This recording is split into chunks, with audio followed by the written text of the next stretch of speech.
Today we are going to learn basics of registration procedures under GST. Friends, mainly chapter 6 of GST Act, that is the CGST Act and SGST Act and UTGST Act, covers the provision about registration. Mainly we will understand section 22, section 23, section 24, section 25 about registration. Mainly question comes in our mind when we are liable to take registration. And section 22 says if you are making supplies from a states other than special category of states, then if the aggregate turnover in a financial year exceeds rupees 20 lakh, then you are liable to take registration. So certain things we are required to understand here. What do we mean by aggregate turnover? Then aggregate turnover is defined under section 2 of the CGST and SGST Act, which says aggregate turnover will be a total turnover of the taxable supplies, exempted supplies, export supplies, all these kind of things we are required to make total on pan-India basis.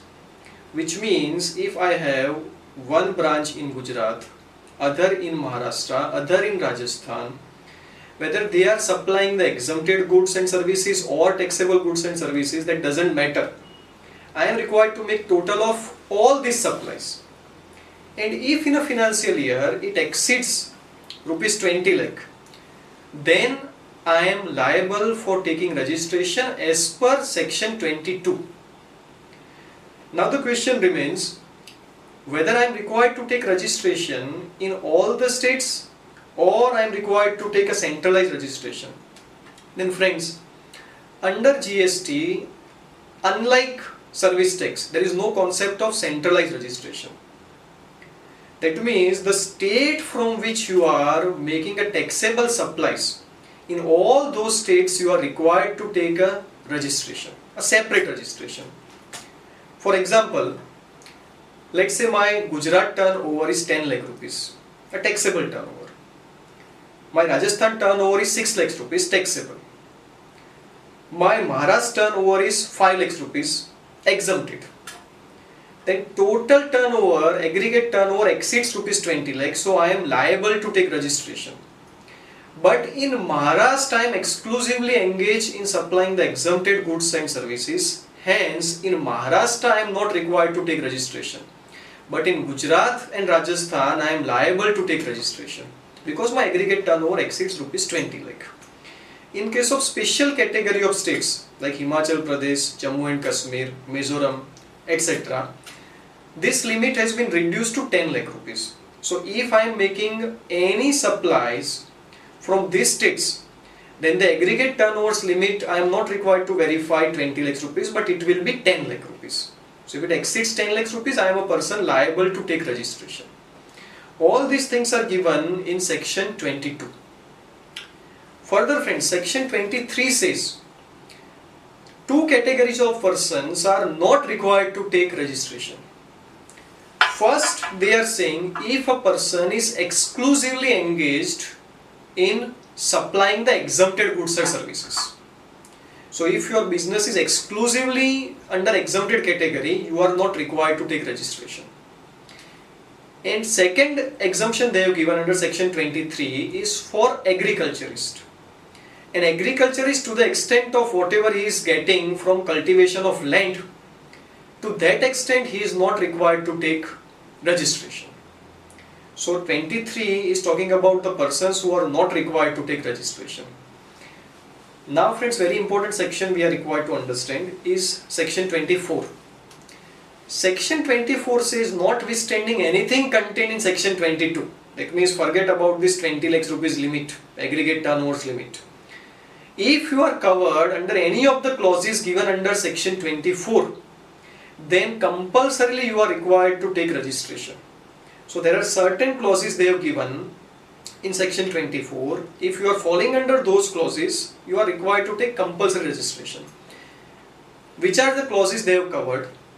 They are saying First, if a person is making interstate supply of goods or services, so if from one state to another state I am making a supply, then I am covered under section 24 and I am required to take compulsory registration.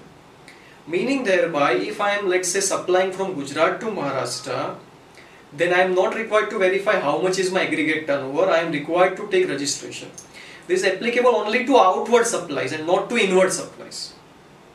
Second, they are saying, friends, a casual taxable person, a non-resident taxable person, then persons covered under section 9 subsection 5, then a person who is required to deduct tax under section 51 TDS, we can say, an electronic commerce operator, a person who is registered with electronic commerce operator, all these persons, whatever are prescribed under section 24, they are required to take compulsory registration. One more thing is required to be understood here. There are many queries, persons are saying my total turnover or the aggregate turnover is not exceeding 20 lakhs rupees at present, but I am having a VAT or service tax registration number. So should I be converged into GST or not? Then friends, section 22 subsection 2 says if in the existing law you are having a license, that means a registration, then you are a person liable to take registration under GST. So it is advisable that you either surrender the registration under the existing law, or you first migrate into GST and then after surrender the registration certificate under GST. Section 25 is about the procedure for registration. Section 25 says within 30 days from the date on which you become liable for registration, you are required to apply for registration. If we consider a normal scenario, if my aggregate turnover exceeds 20 lakhs rupees on one single day, on one appropriate day, then within 30 days from that particular date I am required to apply for registration. And this is what they are saying. They are also saying under section 25 that even if I am not a person liable to take registration under section 22 or 24, voluntarily I can apply for registration. And if I am voluntarily applying for a registration, what will happen? I will be considered as a taxable person. That means I am required to charge GST, I am required to pay GST to government, and I am required to file all the returns. Second question arises about, let's say, within one state I am having different branches. So should I take a single registration for those branches, or I am required to take multiple registrations? Then if you are having a multiple branches in one single state, then you should take only one registration. But if they are considered as different business verticals and voluntarily you are taking different registrations, then those branches will be considered as different persons. So the implication will be, suppose in Gandhinagar I am having branch, other branch is in Surat, and I am applying for different registrations for this branch considering them as different business verticals. Then if I am sending goods from Gandhinagar to Surat or from Surat to Gandhinagar, I am required to charge GST on these transactions. It is advisable to take only one single registration for different branches within the state. So if you are taking different registrations, that means you are considered as different persons.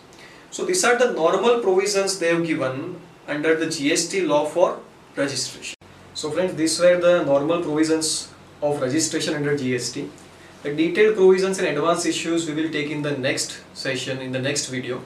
Meanwhile, you can send your queries about GST registration on the number shown on your screen or on the mail ID shown on your screen. Thank you very much.